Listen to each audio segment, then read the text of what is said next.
Take the integral colon of 4x cubed plus 6x squared minus 2x plus 1 with respect to x.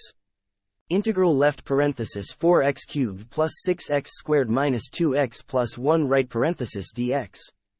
Integrate the sum term by term and factor out constants.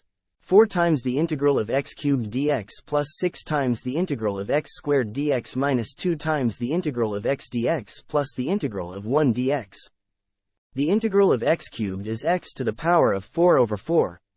This equals x to the power of 4 plus 6 times the integral of x squared dx minus 2 times the integral of x dx plus the integral of 1 dx. The integral of x squared is x cubed over 3 equals 2 times x cubed plus x to the power of 4 minus 2 times the integral of x dx plus the integral of 1 dx. The integral of x is x squared over 2. This equals minus x squared plus 2x cubed plus x to the power of 4 plus the integral of 1 dx. The integral of 1 is equal to x. Consider the integral of 1. Its answer is blank. Now, let's evaluate it. The answer is equal to x to the power of 4 plus 2 times x cubed minus x squared plus x plus a constant.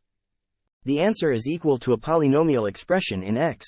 This polynomial expression includes x to the power of 4 2 times x cubed minus x squared plus a constant.